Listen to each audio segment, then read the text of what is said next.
అందరికీ మరణాత. దివ్య దేవుడు మిమ్మును మీ కుటుంబమును ఆశీర్వదించును గాక. దేవుని యొక్క వాక్యమును బట్టి మనము బలపరచబడాలి. దేవుని పిల్లలారా, దినదినము మనము దేవునికి దగ్గరగా చేరాలి. ఈ దినము దేవుని యొక్క వాక్యమును బట్టి మనం బలపరచబడదాం. యోబు గ్రంథము 37వ అధ్యాయం 5వ వచనంలో మనం చదువుకుంటే, మనము గ్రహింపలేని గొప్ప కార్యములను ఆయన చేయును. ప్రతి మానవుడు కూడా వారి యొక్క కుటుంబ పరిస్థితులను బట్టి ప్లాన్ వేసుకుంటూ ఉంటారు.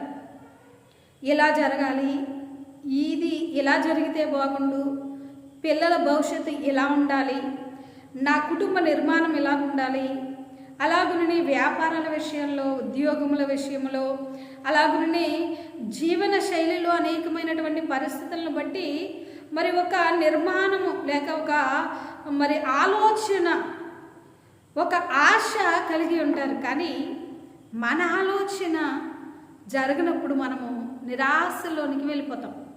అయ్యో ఇలా జరిగింది అనుకుంటే ఇలా జరిగిందేంటి, ఇలా అవుతుంది అనుకుంటే ఇలా అయిందేంటి, వ్యాపారము ఇలా ఉందేంటి, నా కుటుంబ పరిస్థితి ఇలాగ ఉన్నదేంటి అని కురుంగిపోయేటువంటి పరిస్థితులు ఎదురవుతాయి. కానీ దేవుని యొక్క వాక్యము సెలవిస్తూ ఉన్నది, మనము గ్రహింపలేనటువంటి, మన ఆలోచనకు అందనటువంటి గొప్ప కార్యమును ప్రభువు జరిగించనై ఉన్నారు. దేవునికి మహిమ కలుగును గాక. చూడండి, యోసేపు చిన్ననాడే అన్నల చేత తృణీకరింపబడుతూ అన్నలు పగబట్టారు, మరింత పగబట్టారు, మరి పగబట్టారు, ఆహారం తీసుకుని వెళితే కొట్టారు, నెట్టివేశారు, నీరు లేని గుంటలో పడవేశారు, మరి అలాగునే అమ్మివేశారు, ఐగుప్తు దేశంలో బానిసగా వచ్చాడు, మరి పోతీఫర్ ఇంట్లో నమ్మకంగా ఉన్న నిందను భరించాడు, తృణీకరింపబడి మరలా చెరసాలలోనికి వెళ్ళిపోయాడు. ఎవరు ఊహించరు, తనకు తాను కూడా ఊహించుకోడు, నేను ఈ దేశానికి ప్రధానమంత్రిని అవుతాను అని. ఎవరైనా అనుకుంటారా? తనకు తానైనా ఏదైనా ఆశ ఉందా? కానీ ఎవ్వరూ గ్రహింపలేనటువంటి గొప్ప కార్యమును దేవుడు చేయడానికి ఆయన శక్తి కలిగినటువంటి వారై ఉన్నారు. నిరాశపడుతూ ఉన్నటువంటి దేవుని యొక్క బిడ్డ, ఏ పరిస్థితులను బట్టి మీరు నిరాశలోనికి వెళ్ళిపోతూ ఉన్నారో బలపరచబడండి. దేవుని యొక్క వాక్యమును బట్టి పరిశుద్ధాత్మ దేవుడు మీతో మాట్లాడుతూ ఉన్నటువంటి మాటను బట్టి మీరు బలపరచబడండి. మీరు గ్రహింపలేనటువంటి గొప్ప కార్యమును ఆయన మీ పట్ల జరిగించునై ఉన్నారు, మీ బిడ్డల పట్ల జరిగించువారై ఉన్నారు, మీ వ్యాపారంలో జరిగించువారై ఉన్నారు, మీ జీవితంలో జరిగించువారై ఉన్నారు. మిమ్మును ఎవరైతే సిగ్గుపరిచారో, మిమ్మును ఎవరైతే అవమానపరిచారో, మీ విషయంలో ఎవరైతే హేళనగా మాట్లాడుతూ ఉన్నారో, మీరు ఏ విషయంలో అయితే కృంగిపోతూ ఉన్నారో, ఏ రక్త సంబంధికుల మధ్యలో తృణీకరింపబడినటువంటి పరిస్థితుల్లో మీరున్నారో, ఎక్కడైతే మీరు తలదించుకుంటూ ఉన్నారో వారి మధ్యలోనే దేవుడు గొప్ప కార్యము జరిగించి మీ తల ఎత్తి మీకు కలనిచ్చి ఆయన నడిపించబోతూ ఉన్నారు. ఆయన మన కొరకు సిలువలో ప్రాణం పెట్టారు, ఆయన మన కొరకు సమాధి చేయబడ్డారు, ఆయన మన కొరకు పునరుద్ధార బలముతో తిరిగి లేచి ఉన్నారు. మృతుడనైతిని కానీ ఇదిగో యుగయుగములు సజీవుడనై ఉన్నాను అని సెలవిచ్చినటువంటి దేవాది దేవునిని మనం కలిగి ఉన్నాం గనుక ఎవరు అధైర్యపడవద్దు, దేవుని పిల్లలు కృంగిపోవద్దు, ఏమాత్రము కూడా అవిశ్వాసము రానివ్వవద్దు. ఆయన చేసినటువంటి వాగ్దానములను జ్ఞాపకం చేసుకునండి.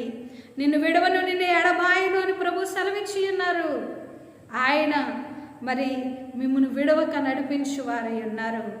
మీరు గ్రహింపలేని గొప్ప కార్యమును ఆయన జరిగించుచు ఉన్నాడు. విశ్వాసం ఉంచుతారా? నమ్ముతారా? నమ్మి ప్రార్థన చేయండి.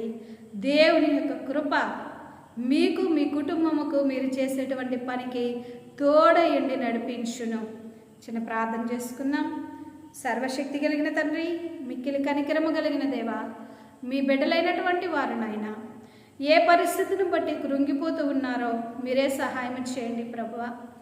బిడ్డలు గ్రహిస్తూ ఉన్నది, ఆలోచన చేసినది, ఇది ఇలాగ జరుగుతుంది అనుకుంటే ఇది జరగలేదు అని ఏ విషయంలో అయితే ప్రభువా మీ పిల్లలైనటువంటి వారు నాయన కృంగినటువంటి స్థితిలో ఉన్నారో ప్రభువా, మీరే సహాయం చేసి మీ కృపతో నింపి మీరే గొప్ప కార్యము జరిగించండి. మీరు మీ పిల్లలైన వారిని సిగ్గుపరచిన వారై ఉన్నారు గనక, సిగ్గుపరచగా మీరే నడిపించి వారై ఉన్నారు గనక ప్రభువా, సజీవుడు అయిన దేవా, బిడ్డల గృహంలో ఇప్పుడే మీరే గొప్ప కార్యము జరిగించండి. ఎవరు వ్యాధిలో ఉన్నారో మీ గాయపడినటువంటి హస్తముతో మీరు ఈ క్షణంలోనే ముట్టుకొనండి, బాగు చేయండి దేవా. ఎవరు రుణాలలో ఉన్నారో విడిపించండి తండ్రి. ఎవరు చిక్కు సమస్యలలో ఉన్నారో విడిపించండి దేవా. సాక్షులుగా నిలవబెట్టుకొనండి నైనా. బిడ్డలు గ్రహించలేనటువంటి గొప్ప కార్యమును బిడ్డల పట్ల మీరే జరిగించి, నేను మీ పక్షమున ఉన్నాను అని రుజువు చేసుకుని మీరే మహిమనొందమని మీ యొక్క ప్రియ కుమారుడైన యేసయ్య అతి పరిశుద్ధమైన నామములో వేడుకుంటూ ఉన్నాము పరమ తండ్రి, ఆమేన్. దివ్య దేవుడు మిమ్మల్ని ఆశీర్వదించును గాక. God bless you.